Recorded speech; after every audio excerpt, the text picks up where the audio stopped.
नमस्कार. मी शामराव मोकाशीने आजचा जो आपला व्हिडिओ आहे ते बाईक टॅक्सीबाबत. आता बाईक टॅक्सीला परवानगी दिली आहे का? बिलकुल परवानगी दिलेली नाही.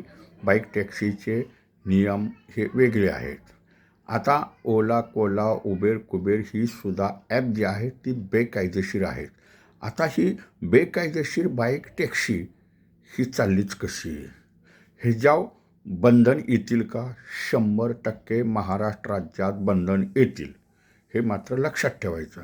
आता ती प्रक्रिया चालू झालेली आहे. ओला कोलाची ॲप आहेत ही सुद्धा कायद्यात येतील.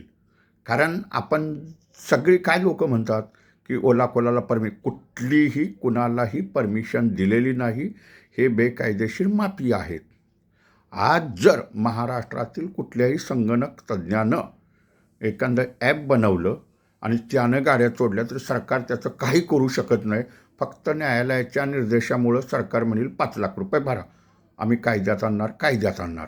राहतो प्रश्न, पर्यटक परवान्याची गाडी स्थानिक व्यवसाय करू शकते का?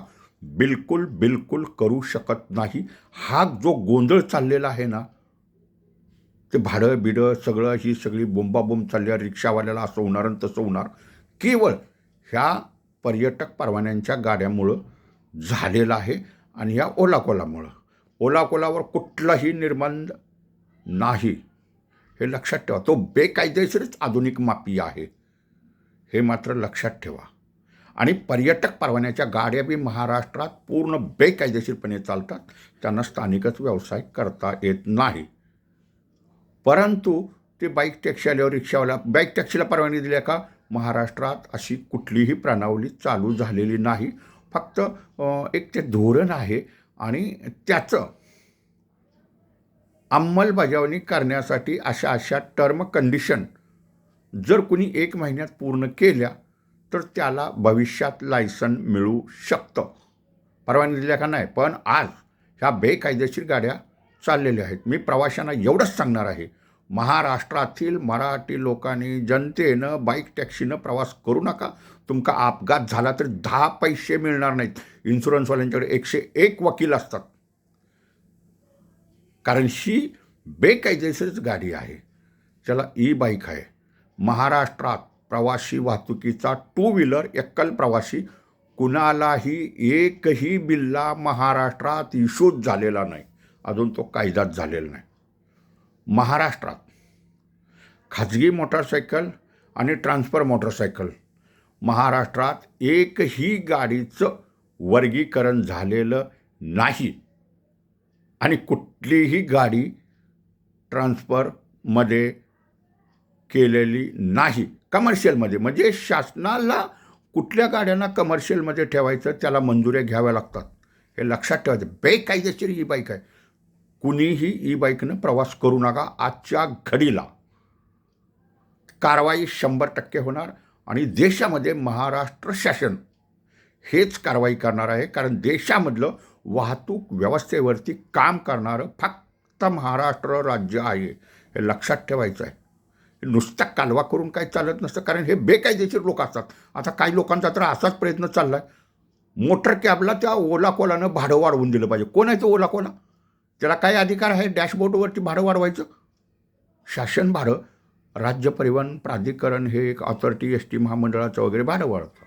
मुंबई महानगर क्षेत्रात 1025 गावासाठी MMRTA रिजन, मुंबई महानगर क्षेत्र परिवहन प्राधिकरण ही 11 RTO कार्यालयांची ऑथॉरिटी आहे. ती निर्णय घेऊ शकते आणि प्रत्येक जिल्हा अधिकारी या ऑथॉरिटीचे, जिल्ह्याच्या ऑथॉरिटीचे अध्यक्ष असतात, वाहतूक अधिकारी असतात, RTO अधिकारी सचिव म्हणून काम करतात. त्यांच्या बैठकीत निर्णय होतो भाडं वाढवायचं. आणि ते मीटरनं चालायचं असतं. आणि नेमकं रिक्षावाल्यांना ह्यांचे नेते बी उलटे सांगतात मीटरनंच व्यवसाय करायचा असतो.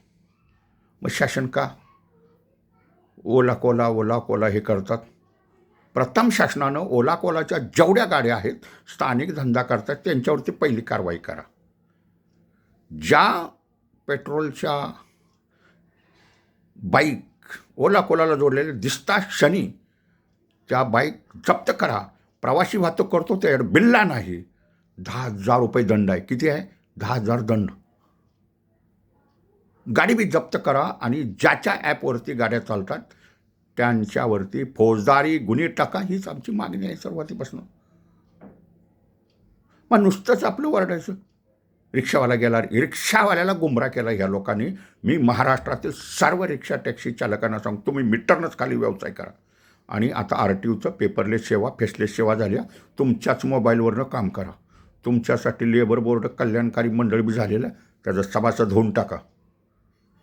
ओला, कोलाच्या, रॅपिडोच्या ह्या सगळ्या गाड्या कायद्यात अटकलेल्या ज्या आहेत, अटकणारच आहेत आणि ह्यांच्यावर कारवाई ही पक्कीच आहे. महाराष्ट्राचं एक दिवस RTO खातं कर्मचाऱ्यासह रस्त्यावरती येईल. गाड्या पकडल्याच जातील. महाराष्ट्र राज्य हेच कायदा सक्षम बनवू शकतो, इतर राज्य कुठलंही बनवू शकत नाही. राहतो प्रश्न रिक्षेची परमिट कशी चालू झालीत माहिती आहे? परमिट बंद करा, परमिट घ्यायचं माफी आहेत. एकाच्या 4 गाड्या आहेत. आज ही 30% चालक असे आहेत ना रिक्षाचे, टॅक्सीचे, ह्यांच्याकडे बिल्लंसुद्धा नाहीत, त्या गाड्यांची पासिंग नाही, ते चालतात. अशा गाड्या, अशा चालकांच्यावरती सुद्धा कारवाई करा. आणि ह्यांच्यामुळंच गोंधळ झालेला आहे. आणि पर्यटक परवान्याची गाडी 8 वर्षे चालते. मराठी लोकांनी पर्यटक परवान्याची गाडी घेण्यापेक्षा काळी पिवळी टॅक्सी घ्या, 6 सीटची घ्या, कूल कॅब घ्या, 4 सीटची घ्या, पण टॅक्सी घ्या काळी पिवळी. पर्यटक परवान्याच्या गाडीचं आयुष्य 8 वर्ष आहे. 8 वर्षानंतर ती प्रवासी वाहतूक चालत नाही. शिवाय दंड एवढे वाढलेले आहेत. आणि आता तर नवीन सॉफ्टवेअर आलेलं आहे, जवळजवळ तुमची गाडी स्कॅनिंग करतेच. असले कॅमेरे त्या गाड्यांना, इन्स्पेक्शन गाड्या करतात, इन्स्पेक्शन. 200 अधिकाऱ्यांना महाराष्ट्रात ट्रेनिंग आता झालेलं आहे, सॉफ्टवेअर डेव्हलप झालेलं आहे. अजून एक त्यांचं ट्रेनिंग आहे की एक 4 महिन्याच्या आत रस्त्यावरती त्या गाड्या उभा राहतील आणि तुमच्या गाड्या स्कॅनिंग होतील. PUC नसली तरी तो फाईनही होईल. प्रत्येकानं आपापले पेपर बी व्यवस्थित ठेवा आणि रिक्षा टॅक्सी चालकांनी मीटरनं व्यवसाय करा. निश्चित निर्बंध येणार. बाईक टॅक्सीवरती येणार, पर्यटक परवान्यांच्या गाड्यावरती येणार. पर्यटक परवान्याच्याच गाड्या बेकायदेशीर करतात आणि ह्या गाड्या अधिकृत करता येतील का? बिलकुल करता येणार नाहीत. मराठी लोकांनी एवढंच सावध व्हायचं आहे. पर्यटक परवान्याची गाडी घेण्यापेक्षा मीटरची काळी पिवळी टॅक्सी घ्या. व्हिडिओ पूर्ण ऐकत जावा, एकमेकाला शेअर बी करत जावा. धन्यवाद. महाराष्ट्रात निश्चित लवकरात लवकर निर्बंध येतील. कारवाई बाईक टॅक्सीवरती तर होणारच, मोठी दंडात्मक कारवाई होईल. ॲप चालकांच्यावरती फौजदारी गुन्हे पडतील. कारण अशी महाराष्ट्रात कुणालाही शासनानं परवानगी दिलेली नाही, बाईक टॅक्सीला दिलेली नाही. फक्त अशा पद्धतीनं होत असेल तुम्ही जोडू शकशील. टर्म कंडिशन असतात त्या पूर्ण केलं. कुणाचंही इन्स्पेक्शन झालेलं नाही अजून, कुणाचे रिपोर्ट आलेले नाहीत. आणि ह्या माफियांनी, गुंडांनी, कमिशन एजंटांनी ऑनलाईनला गाड्या जोडतात आणि हे बिगर लायसन बिलवाले व्यवसाय करतात. गाड्या पकडा आणि त्या गाड्या जप्त करा, मोटरसायकल बी जप्त करा आणि त्या ॲप चालकांच्यावरती फौजदारी गुन्हे टाका. जर त्याला मोटरसायकल चालवून व्यवसाय करायचा आहे, लायसन बिलला काढणार रिक्षा टॅक्सीचा बाबा, चालवणार रिक्षा टॅक्सी.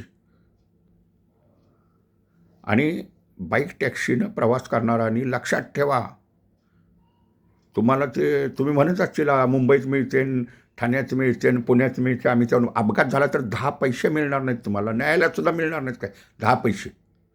कारण कुठलीच त्याला परमिशन नाही, त्याचा इन्शुरन्स नसतो, ते पब्लिक ट्रान्सपोर्टमध्ये गाडी नोंद नाही. अहो शासनानंच अजून वर्गीकरण झालं नाही. हे होत 4 वर्षे लागतील वर्गीकरण व्हायला आणि ह्यांना लायसन बिल द्यायला 2-4 वर्षे लागतील. हे मात्र लक्षात ठेवा.